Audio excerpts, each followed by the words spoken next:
7 jours au Sénégal, 7 jours en Afrique et dans le reste du monde. Rétro 7. Bonjour et bienvenue à Rétro 7. À la une, le chef de l'État qui prône la poursuite de la dynamique de modernisation des médias publics. Macky Sall a procédé ce 7 juin à la pose de la première pierre de la tour de la RTS. Sur place, le chef de l'État a déclaré avoir engagé les départements ministériels concernés à finaliser les décrets d'application du Code de la presse. J'ai déjà engagé les départements ministériels concernés pour finaliser le décret d'application du Code de la presse. Stabilité des prix des denrées alimentaires, l'État continuera sa politique de subvention. Les 157 milliards soutien l'autosubvention, effectivement, donc c'est en appui aux ménages les plus vulnérables. Abdoulaye Daouda Diallo, le ministre des Finances et du Budget, a fait face à la presse des explications du gouvernement sur les hausses généralisées à suivre. Et puis, reportage dans Rétro 7, reportage de Abdoulaye Ban à Kayel. Rallier cette localité de Mbacké relève d'un véritable parcours du combattant. Très compliqué, ça, très compliqué. Il y a présentement la route Mbacké-Kaffrine. Mais nous, on espérait notre tronçon, mais jusqu'à présent, on n'a rien vu là. Voilà pour le sommaire, le développement dans un instant. Rétro 7. Je vous le disais en titre, le président de la République a procédé ce 7 juin à la pose de la première pierre du nouveau bâtiment R+10 de la RTS, dénommé Tour de la RTS. Ce bâtiment sera construit sur 10 étages en 18 mois. À cette occasion, le chef de l'État a demandé aux ministères et départements concernés de finaliser le décret d'application du Code de la presse. Macky Sall. J'ai déjà engagé les départements ministériels concernés. D'abord votre ministère de tutelle, mais également les finances, le commerce, pour finaliser le décret d'application du Code de la presse accordant des avantages financiers à l'éditeur public national de la communication audiovisuelle. Je rappelle que jusque-là, la redevance audiovisuelle est basée sur la consommation de la Sénélec en fioul lourd CST 380. Et comme vous le savez, j'ai initié un mix énergétique qui fait que cette source de base a été diversifiée et remplacée par d'autres sources, ce qui réduit la subvention qui revient à la RTS. Avec l'abandon progressif de cette source d'énergie, un nouveau décret permettra à l'État d'assurer le financement conséquent et stable du service public de l'audiovisuel. Ainsi, la RTS pourra de manière optimale assurer les investissements adéquats pour le développement de l'audiovisuel public.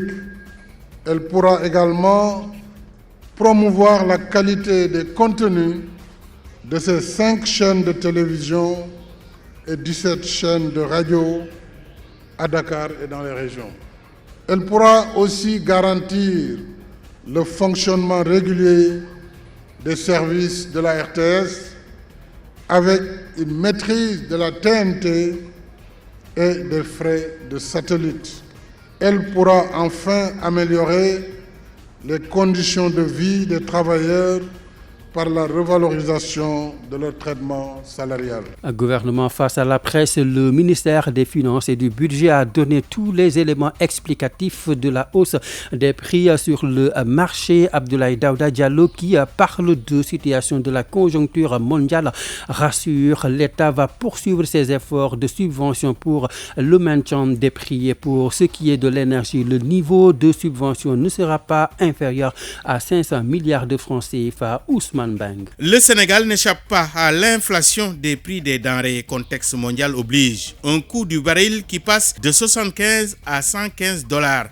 Augmentation aussi du prix du fret, mais aussi guerre en Ukraine. Autant d'éléments explicatifs. Le gouvernement n'est pas resté les bras croisés, au contraire. Il a consenti beaucoup de subventions, 157 milliards pour le maintien des prix des denrées et 43 milliards pour soulager les populations démunies. Abdoulaye Daouda Diallo. Les 157 milliards de soutien au niveau des prix des denrées de première nécessité, c'est le blé, le sucre, l'huile et le riz, naturellement. Et puis l'autre subvention, effectivement, donc c'est en appui aux ménages les plus vulnérables d'une opération cash transfert pour quand même plus de 557 000 ménages exactement, donc pour plus de 43 milliards de francs CFA, qui sont venus s'ajouter naturellement à cette politique constante d'inclusion, effectivement, donc, et d'équité pour ce qui concerne les bourses de sécurité familiale pour un budget annuel de 330 milliards de francs CFA. Le ministre des Finances et du Budget ne s'arrête pas là. Spécifiquement à l'énergie, il affirme que le niveau de subvention ne sera pas inférieur à 500 milliards de francs CFA. Pour ce qui concerne l'énergie, nous avions donc bâti, comme je l'ai dit, notre budget sur, disons, un prix de baril à $75. Aujourd'hui, ce prix de baril, il est aux alentours de 110. Les 150 milliards prévus dans la loi de finances initiale pour subventionner donc les prix de l'énergie ont déjà été totalement dépensés à la fin du mois de mai. Ça veut dire que naturellement, même avec 300, ça ne devrait pas suffire. Et c'est pourquoi nous avons, c'est vrai, dans notre programmation budgétaire relative à la loi de finances rectificative, nous avons mis 150 milliards en plus. Mais les tendances actuelles, si elles se confirment, notre niveau de subvention ne serait pas inférieur à 500 milliards de francs CFA. À ceux qui demandent pourquoi la hausse du super et non le gasoil, le ministre assure que le Sénégal a fait le pari de continuer à faire des efforts pour maintenir le prix du gasoil parce que l'augmentation de son prix est synonyme d'une hausse généralisée des prix au niveau intérieur. Ousmane Beng, en plus bref, et concernant toujours ce face-à-face entre le gouvernement et la presse, le ministre de l'Éducation nationale a fait le point sur la récente revalorisation des salaires des enseignants, une mesure à estimer Mamadou Talla qui s'inscrit dans la dynamique d'apaisement du climat social. Rétro 7. La période de pré-campagne en vue des législatives a démarré jeudi dernier à minuit et ce jusqu'au 9 juillet prochain. Le Conseil national de régulation de l'audiovisuel rappelle les dispositions du Code de la presse concernant la couverture médiatique des événements politiques durant cette période. Selon le CNRA, il est interdit de diffuser toute déclaration de soutien à un candidat ou une liste.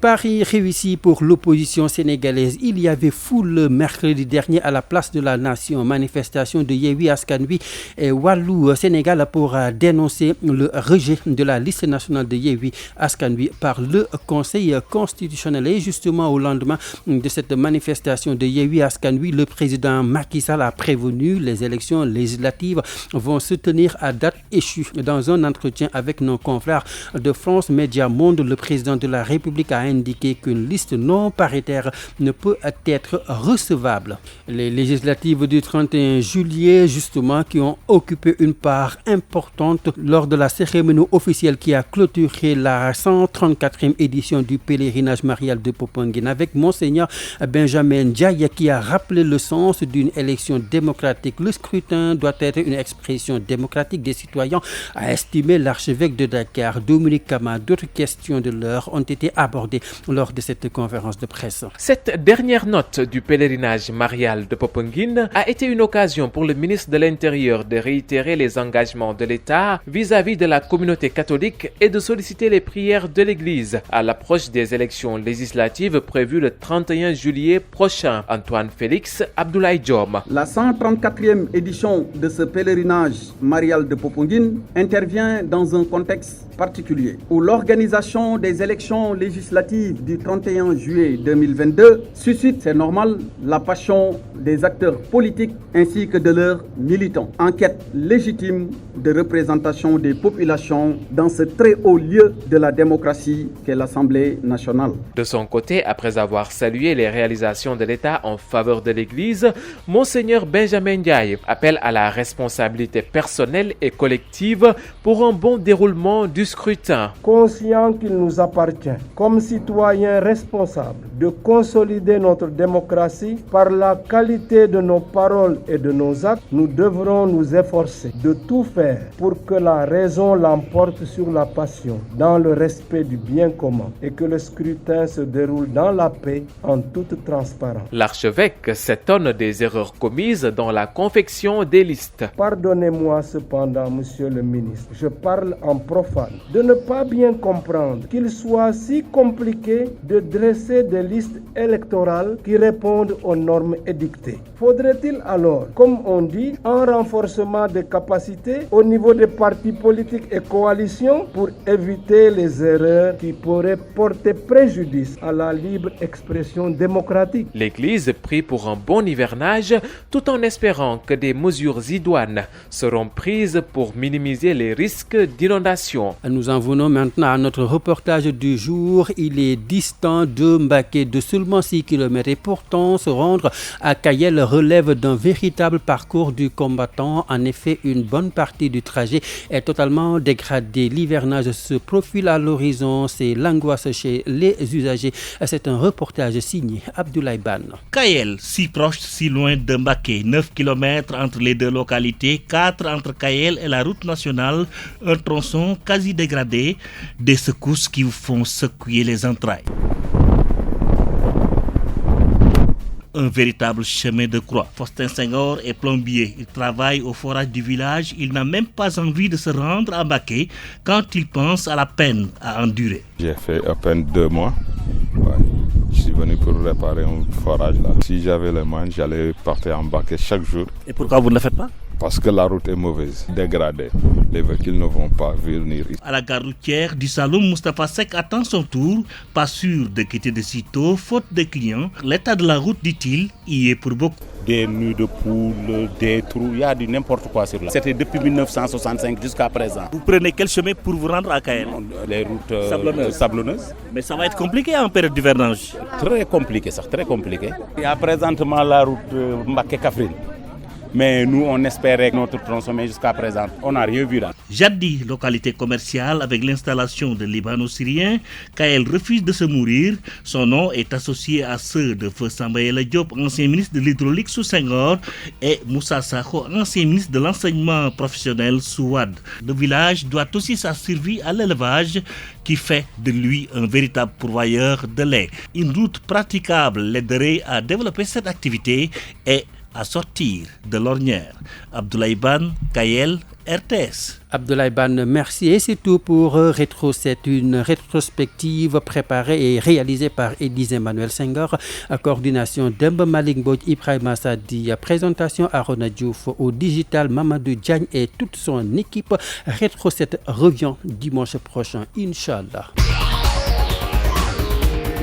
Rétro 7, l'essentiel de l'actualité de la semaine avec la rédaction de Radio Sénégal.